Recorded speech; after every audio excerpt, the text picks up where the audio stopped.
Still trying to go live. One moment.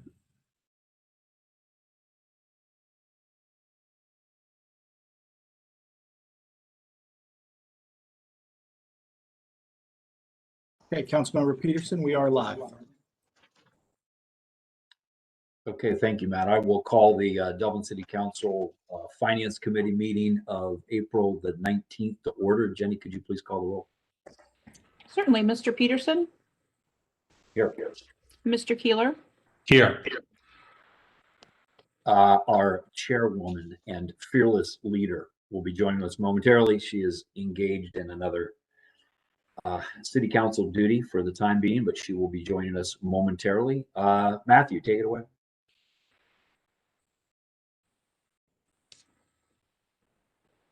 Okay, we have two items on our agenda today. The Dublin 2035 plan is the first item on our agenda, and then there'll be a discussion, time permitting, on the 2022 actually bed tax appropriation.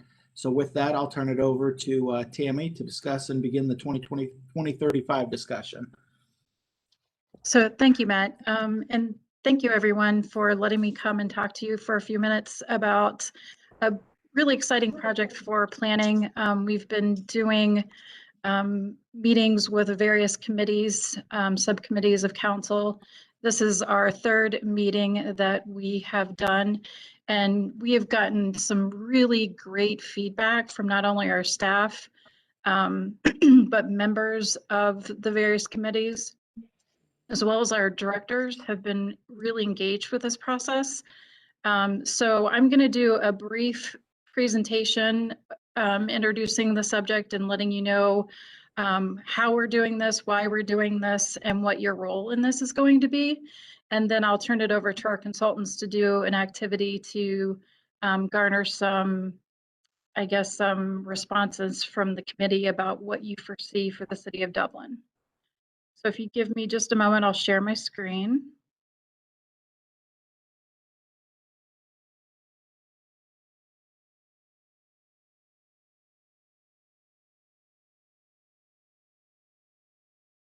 Can everybody see that? This isn't my most preferred style because this is lots of words, but it is important that we give the same information to all the various committees. So here we go. So what we're meeting about tonight is a project that planning has undertaken in the last couple of months called Framework 2035. We want to talk about what this process is and what it means, milestones that we're anticipating for the project. The goal of this particular meeting, what we want to do is set expectations for everyone so we can get the best feedback from everyone. The theme that's associated with your committee, and again, that's facilitated discussion with our consultants. So what is 2035? Essentially, this is a visioning process that we have undertaken that is at the forefront of an update to our community plan. So this is a really unique opportunity that we've strategized about taking a step back and not getting into so much the details that we typically find ourselves in when we enter a community plan, but really taking a step back and looking at what we want to do for the city of Dublin, big picture. And that's where you all come in. It's meant to be big ideas. We don't want to talk about how or why or what ifs of an idea. We just want to think outside the box, what would ideally be your ideas for the city of Dublin? And that's far reaching. That's looking out into the next several decades, if you will. Why are we doing this? I always think this question's kind of funny because we're Dublin. That's what we do. We like to be the best in what we do. And this is going to get us to a place where not only are we getting, again, input from lead officials with the city of Dublin, including city council, it also engages our public and gets us started for the community plan process. How are we doing this? We're reaching out to as many people as we can, trying to keep the subject oriented to the various groups and committees that have the most experience with these topics, including yourselves, and garnering any type of ideas that you might be able to provide for the process. So in terms of milestones, this is a visual that Logan was kind enough to make for us. We're currently in milestone 1, which is initiating ideas for the project. Of course, that will lead into milestone 2, where is more centric to public engagement. And milestone 3 will be basically a refinement of all of what we've heard from both internal staff, public officials, and the public, and prioritizing those into a condensed amount of information that we can provide to City Council. And just a caveat to this slide, this doesn't necessarily mean there's 3 meetings associated with each one of these steps. It could be multiple meetings. It could be 1, it could be more, but the idea is that we get the information that we think we need to move forward. In terms of tonight's meeting, we are working with our consultants planning next, Jamie Green and Logan Stang, to facilitate the conversations. And again, they've helped us with the other committees. We're involving committee members as well as division directors. And what we're asking of each one of these committees is the same 2 questions. The first question being, what are your big ideas of your theme? And with this group, our theme is economics. And what does the committee need to know to justify these ideas? Do we need to follow up with information? Do you need us to answer questions? Or is it just idea sharing? Whatever you need to make those decisions. This graphic, just to give you, this is kind of more of a deeper dive into the 2035 project, but there's 4 main categories that you see on the left hand of your slide. The first is quality of life. The second is land use. The third is infrastructure. And the fourth is economics. And the idea is many of the conversations that we're having with the committees could cross-pollinate into different categories. That's not going to be exclusive of just the quality of life group. An idea could basically go across all 4 categories. So it's going to be our position to sort those topics out and decide where they're best placed. But we can share information that other committees have provided and help get you started in your conversation today. So with that, again, we'll leave it to the 2 questions. We want to make this very simple. We know that we're at a slight disadvantage with this group. We're a little smaller than the rest of the groups. So we'll try to assist in any way we can. And I will go ahead and introduce Jamie and Logan. Great, thanks, Tammy.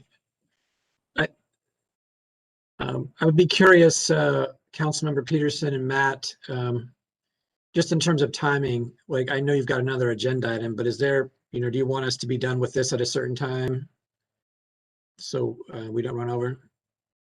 No, I have no time restrictions, and the second agenda item can be pushed if this discussion is robust enough to justify that. Okay, super. Thank you very much. So Tammy, I appreciate the introduction. That was very helpful. We are looking to think expansively, think about what we call big ideas here. Not really, the basics that you take care of and run the services, but what could really help distinguish the city of Dublin, going forward as a prosperous community of choice. I would like you tonight to think, if coming out of this meeting, you have an idea, but you might have imagery or an example, we would collect those. You could send those to Tammy or to Jenny. In a couple of the other sessions, it was really important that people be able to help, visualize what some of their big ideas might look like. So I want you to think about that. If you've got an idea tonight and you'd like to help us understand what that might look like, please do that. The other thing, Tammy showed you the diagram that showed some like cross-pollination, some interrelationships. That's to be expected. We want to make sure that we've got good ideas from your particular category, though. As an example, the first session we had about quality of life, which is a kind of a broad component, there were a lot of infrastructure and transportation components that probably better fit in the bucket of infrastructure for us, but it doesn't really matter for tonight. Like whatever's on your mind, whatever's really important to you, let's get it out. We will then sort it. There is a work session that council's having in May, and our intentions are to take the first meetings in this first milestone from all 4 of you and share that back with council about how it's sorting out and how it's interrelated there. So we're going to start talking here. And what I would like to do is ask you each for one at a time. You might have 3 really big ideas you want to share, but I would like you just to get one at a time, out here. Logan is here on the call, and he's going to be recording all of this for us. And, we're going to organize this in a way we're going to start put some explanation around them. But whatever you can share us tonight about ideas and what they might mean for the future of the city, I'd like to do that. So if somebody's got one to tee up, go ahead and share. Otherwise, I'll just call on you one at a time to do that. Anybody have like a big idea for the future of the city they'd like to share?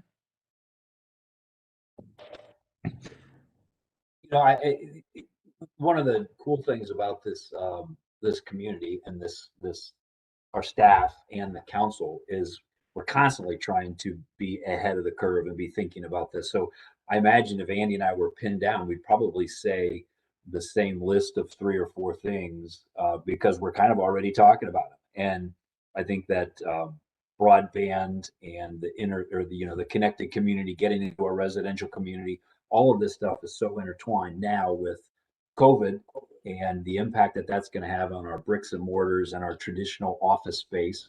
And, what Colleen has spent all these years of her career getting filled up with, employees that are paying taxes to us. They may not be in those offices anymore. And then the question is, where are they going to go? And if there's going to be some amount of working from home or alternative kind of configurations of office space, I think that our broadband and our interconnectivity to our residential community is critical to that. All you have to do is look at what these folks have done, and Dana and his staff and calling all them with Dublink, and that was it was almost like an experiment kind of an environment that has exploded, and that has made us be able to be responsive to these companies across the community. And now that idea of being linked is going to expand into our residential communities, because residential is not going to be just residential. It's also going to be where people are working. And those are, in my opinion, it's all sort of, like I said, all kind of dovetails. So you have the connection, and then I don't want to get out ahead and give you too many answers and get in trouble, but I think our political will to be able to respond to the challenges of things like the 20-day rule and centralized collection, and it all for me all comes back to tax collection, whether it's the infrastructure and being able to respond to where people are working. Then the whole evolution of how taxes are collected is going to be right on the heels of that, and we've got to be smart and nimble and have the political will to influence some of the decision makers either down at the State House or in Washington that are going to impact our ability to continue to keep the pipeline of tax revenue flowing. And for me, everything goes from there. Great, thanks. I think we got bonus ideas in that grouping. Sorry about that. No, that's good. Other thoughts, like the big ideas? So I think Greg touched on some of the kind of obvious ones, the working from home, connectivity, broadband, that helps in terms of the work from home group, but it also helps in attracting companies to call Dublin home. Beyond that, I don't know if I would call these big ideas, or maybe they're more small ideas, nothing really earth shattering about it, but creating an economic toolkit or financial toolkit for folks that are interested in redevelopment in the historic district, Main Street USA to Franz and Metro Place area. So for example, a community reinvestment area already exists in that area. but I don't think a lot of people are aware of that. So more or less creating a toolkit for whether it's probably business owners, property owners, maybe not so much homeowners, but I wouldn't necessarily exclude them, but they're not necessarily an economic development tool per se. I find it interesting that none of the cross-pollination, none of the lines from economics connect to housing, and housing is something we've talked about, but there doesn't seem to be necessarily a ton of passion or energy or clarity in terms of what we are after with respect to housing. But I believe there's obviously an economic component to the housing piece. So kind of coming back to some of the things Greg talked about, establishing an education hub, becoming the best place to work from home, and doubling the number of tech employees, all of those things kind of work together. So, there's covering a lot of ground there. Streamlining the development review process. I see benefit in the housing arena to that as well, depending on the type of housing we decide we want. So those are my 2 cents. Well, that's a lot, and we'll come back to you as well here. Some of the thoughts that have been offered are, which I think is completely appropriate, are about outcomes, things that we'd like to see as an outcome. One thing we have to do is figure out, what are the actual strategies that get us to the outcome. And so we'll as we go forward, we need to be thinking about that. Anybody else have a big idea that they would like to share? Yeah, I have an idea. I'm filling in for the IT director here. My name's Kyle, and one of the items that I think could encompass several pieces on the topics that we're talking about tonight might be a way for us to have a new form of an education hub, and that would be since there are several universities that are virtual, we might be able to collect folks, like-minded folks or college-age students in maybe one shared space that helps them go to virtual school. If they don't have the means to do that, or if they do have the means to do that, we could supply certain things such as technical tools that would be available for them, video conferencing equipment, those kinds of things. This could be in a brick and mortar type of shared space, similar to the way we do shared working environments. And this is not limited to any school. It would be a place for people to come and they can go to school, whether that would be out of state, whether that's in state. It's several universities all combined together. And I see a cross-pollination there that could happen. If there are people taking a political science course in different universities, they could talk about what they're studying at different universities. This could spark, ideas in science and tech, maybe spark small startups or something like that. And it could tie into some of the, communal work environments that we already have established here in Dublin. And, there's a lot of offshoots to that could happen, that could wrap into, a very Dublin focused idea where it can grow from there. People would stay close to home if they know they can go to the University of Wisconsin or wherever, but they can do it here in Dublin at the same time with a lot of other students that don't necessarily go to their school, but they're all still going to college or doing it virtually. So that's the only idea that I had there, but I think that it could grow out of that, and there's several offshoots that you could do with that idea.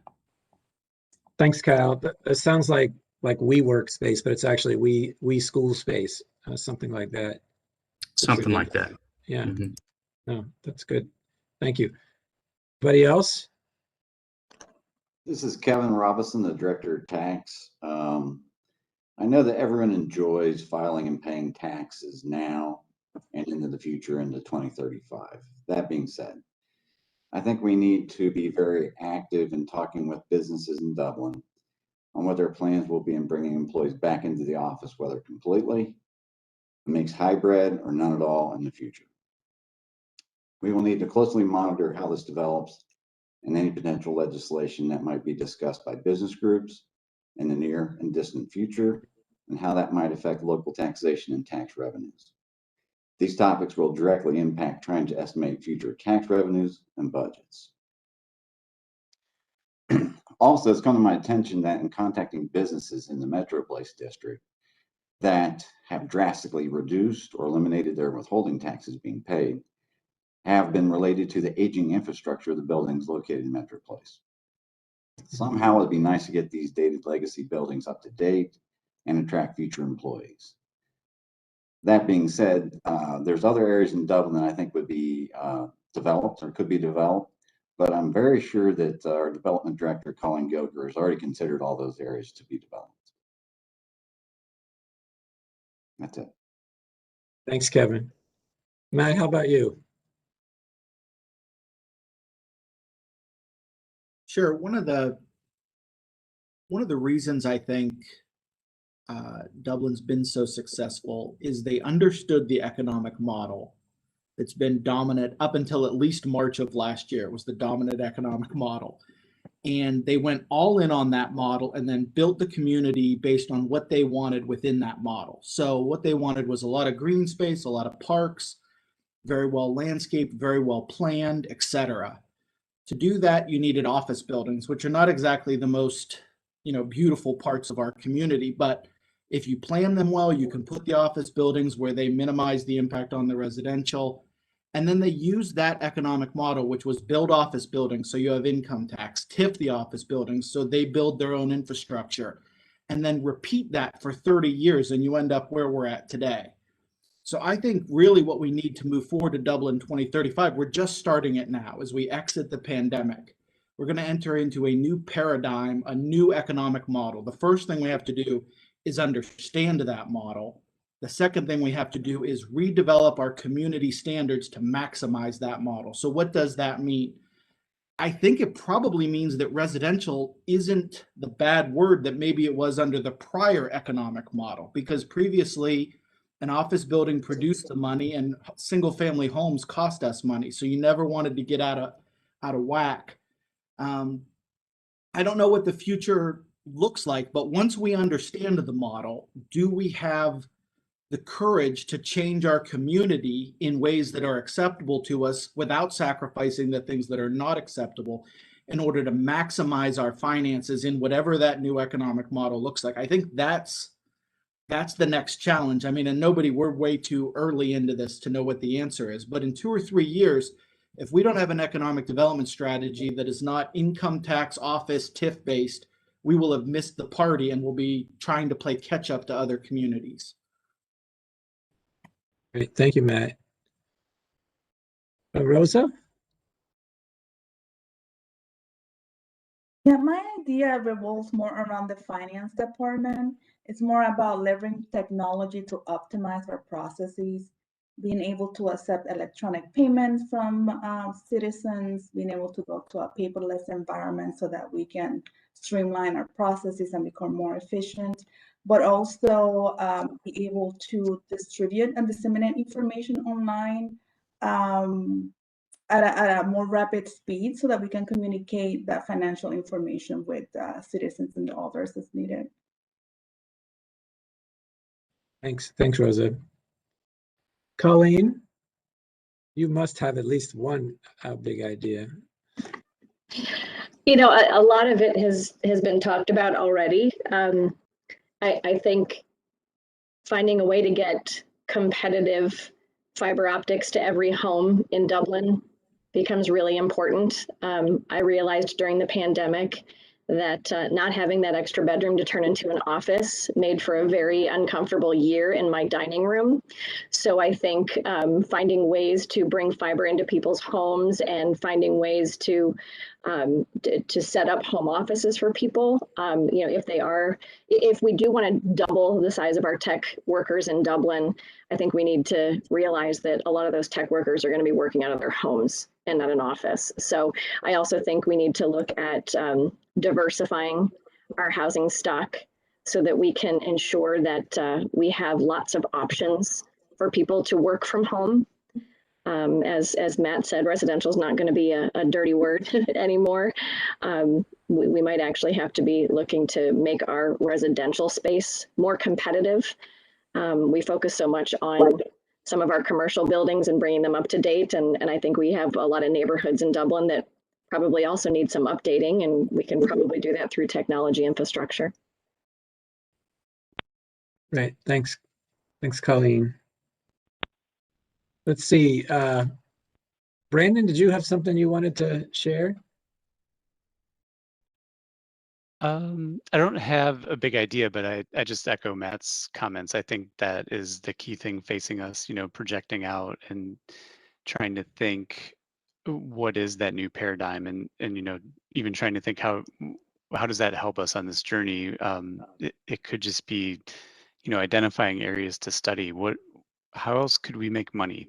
I mean, that's kind of the the game there, and you've seen various governments at different levels try different things. There's, and me being in kind of the data and technology space, we hear a lot about monetization, data monetization, but how far could that take you, and really what are you monetizing and what are you bringing in? And so I just think it's so key to be able to have an infrastructure and ecosystem of thought, to allow for looking for the new paradigm, understanding when we're starting to see it, and as Matt said, the courage to act on that. So Great, thanks, Brandon.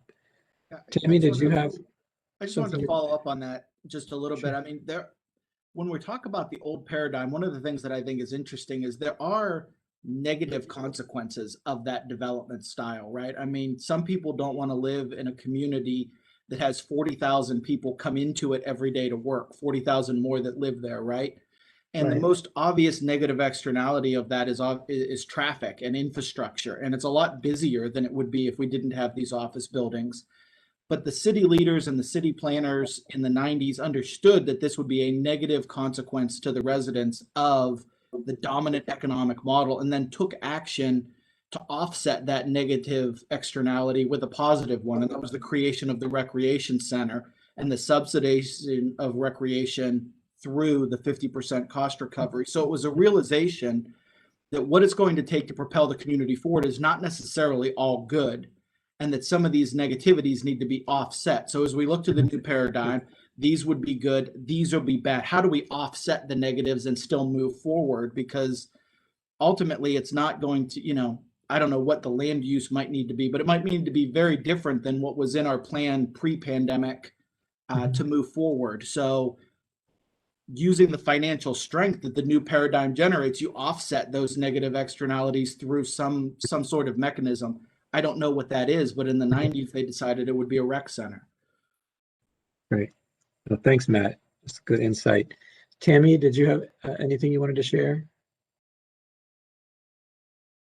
Colleen, I always feel awkward talking about this because I know your staff is the closest to this idea that we have, and I think you guys do an amazing job. But one of the things that we had talked about in one of our projects recently was having a more specialized support system for our businesses and what we can do for our businesses, not just in a specific part of town, not just small businesses, not just big businesses, but the term was actually concierge service, which I thought was a little odd, but then I started thinking about it, I'm like, that's genius. Like, how can we get to these businesses and figure out even the small things that they need to stay here and their employees to be happy?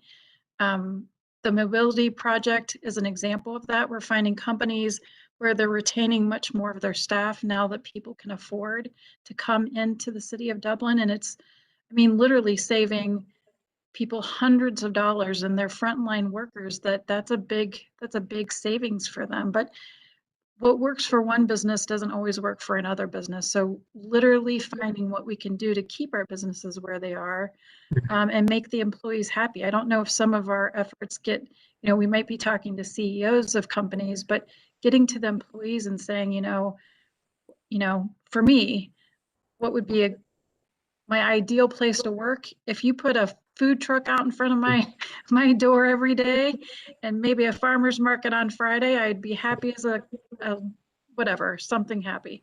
But it's the small things that keep people coming back to their employment, and we want to keep them employed. So again, Colleen, I think you guys do an excellent job. It's just, how can we add to those services for people?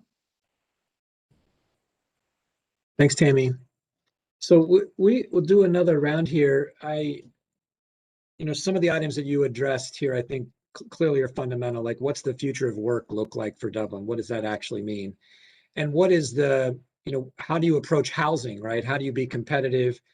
But I like the healthy way that Matt was trying to describe that you may make some policy choices that have some negative consequences, but they have a net benefit. So how do we actually navigate, something like that? The issue about being connected, maybe the most connected city that you can find, is important in terms of ideas. But I was wondering if you had some other thoughts related to, and I'm just, clearly the city has done things that are transformative.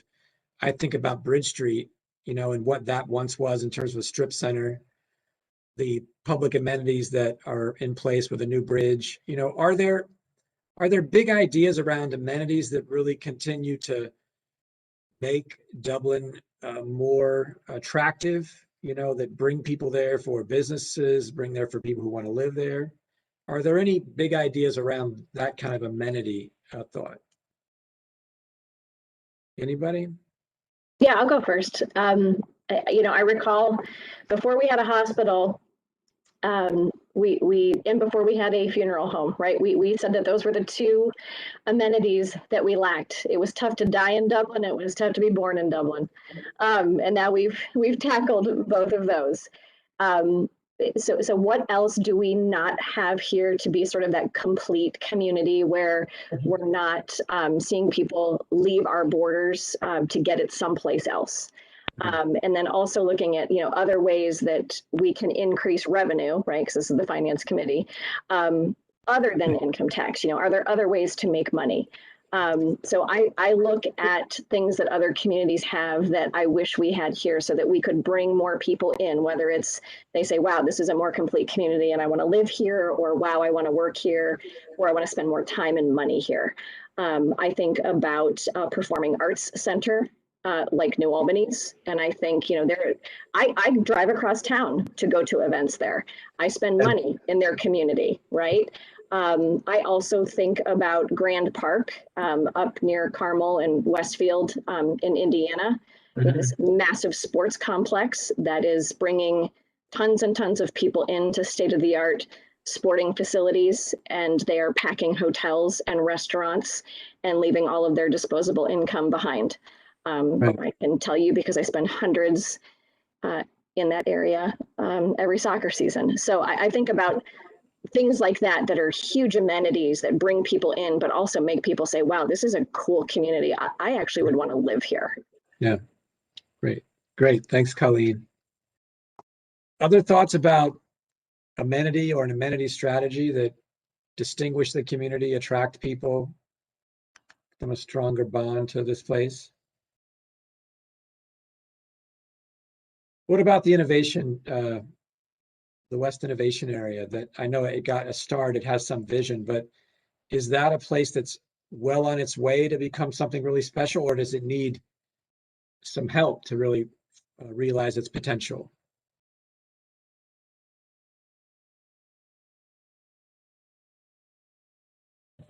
So with the West Innovation District, that's kind of where my education idea was coming into play. There is that there's already some schools operating in that area, and from what I understand from the plans, it may be a more densely populated area once it's developed. And if you have folks that are, if there's a housing area where college age students can go. Not only do they have some universities there, but if they have this shared university kind of idea in there, then maybe you attract more folks and you attract them in ways that are different from some of these other ideas as well. And that could be a real hub for, young folks that you always need to have coming into a community in order to grow in that community. And not that they would stay in the West Innovation District forever, but they set down some beginnings of roots in that area, and then it grows from there. Great, thanks, Kyle. So if I could just follow up on that Kyle, that's an excellent point. And when we're talking about, I love housing, so I'm trying not to say too much, but we always think in terms of affordable housing, but I think to piggyback off what Colleen said, diversity in housing, like not even different, like not just single family versus multifamily, but wouldn't it be cool if we had a project that I'm going to point to the tiny houses show where you get these, 1,000 square foot buildings that are still attractive, but I'm not maintaining 1/4 of an acre and I don't have, 5 bedrooms, something that's going to be more exciting for me to live in. And what other community has done that yet? So thinking outside the box and diversifying our housing is really important for our workers, because again, what's the statistics? 11% of city staff actually live in Dublin. That's not necessarily a financial decision. It's we need some different stuff to be interested in. So I love that topic, and I just want to throw that out there. If you guys are thinking about diversity of housing, it's not just price point, it's type of housing. Great, thanks, Tammy. Other thoughts here on larger ideas, amenities, infrastructure?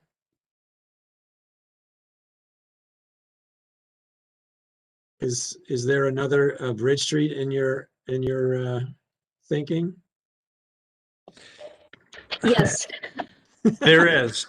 Thanks for prompting that. In talking about the West Innovation District, and really anywhere where you have young workers, they want the Bridge Street type feel, and we've got the capability to do more of those, maybe on a smaller scale.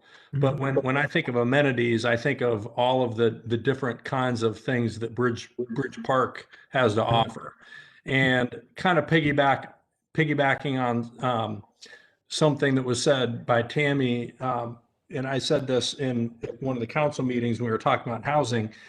You can determine the kind of people you're going to attract by the kind of housing that you build.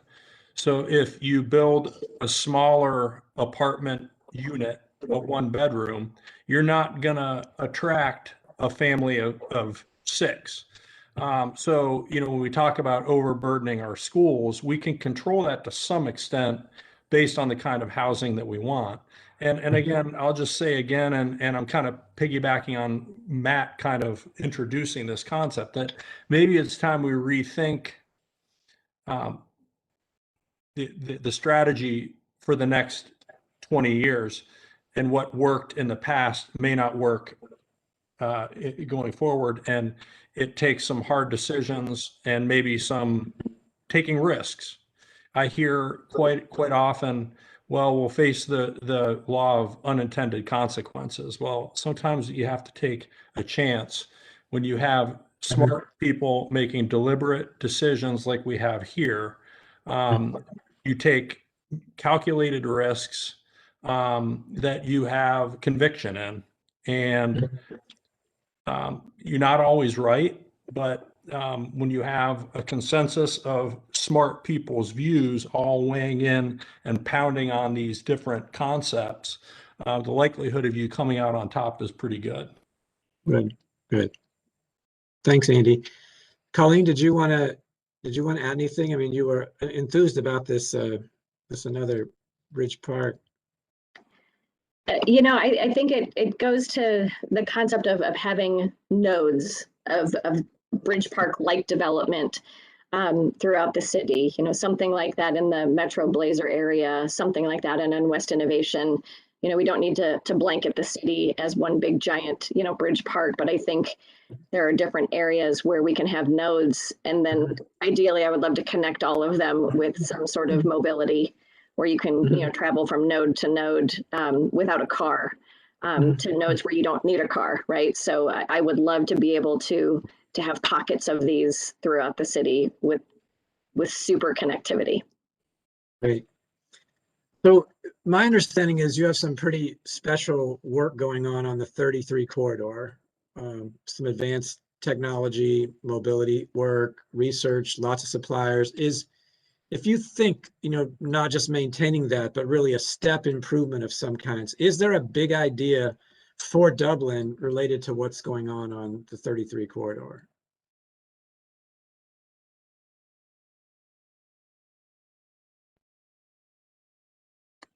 Anybody? So I think when you look at the type of testing and research and development that can happen there, they typically require different kinds of buildings to work in than are traditional to Dublin. So finding ways to increase our land mass and increase land use for those types of buildings. I know my team is constantly thinking about, in order to keep income tax high, we need to focus not only on our core industries, but we also need to look at industries where people physically need to come to work.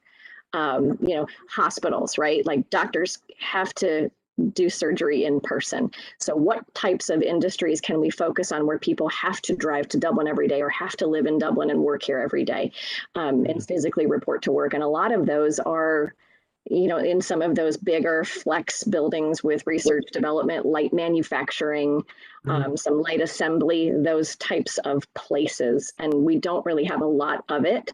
But I have yet to see a good distribution facility happen without people.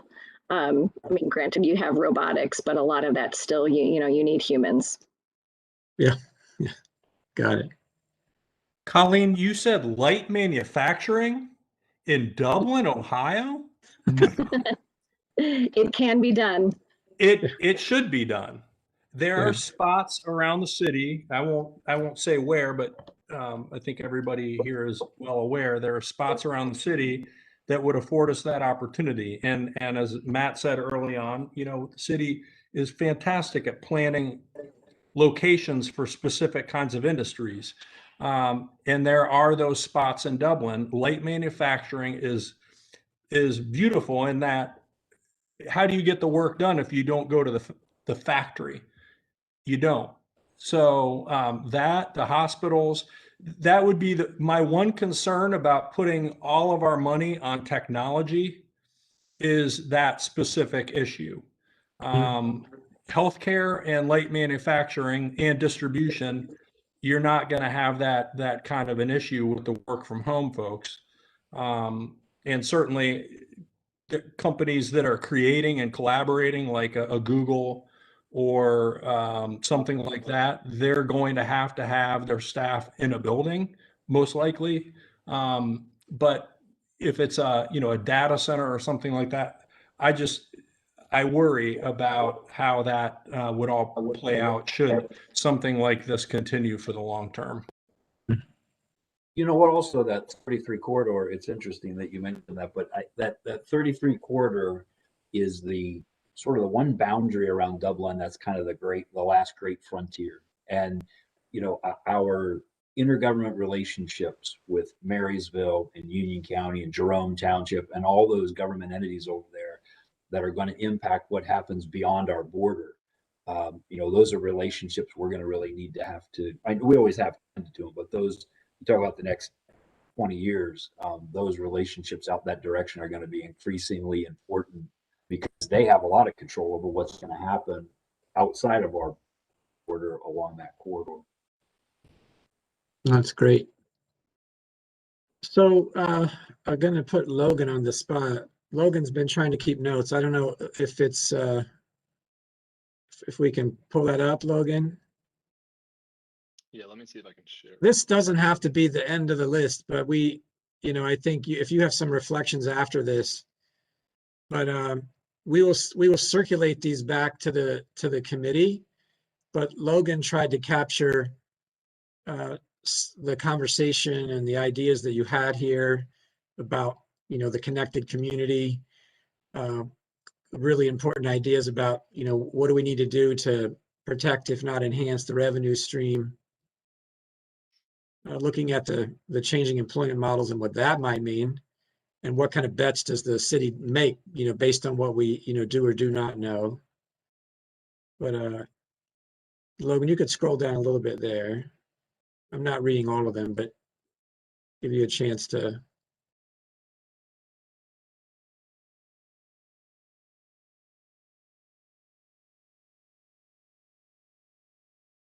So I'm curious if any of you, when you look at these here on the list, if there's some things that any of you would want us to begin kind of looking into, like what might you need to know in order to get, more comfortable with some of these ideas. There's things that, Tammy and her colleagues and Brandon and Logan and I, we could begin to look at some key questions. I mean, we can do this without your input today, but if there's some of these that anybody wants to say, that makes sense, but here's what we'd like to know about them.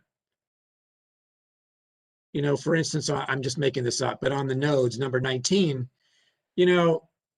I'm not sure whether the city staff has begun to look at this or not, but what does it actually mean to have some distribution of nodes? Like, are there some obvious places like the West Innovation area? Is that one of the nodes that we're talking about? But is there anything on here that just really obvious to you tonight that you'd say, yeah, we'd like to learn a little bit more about some of these?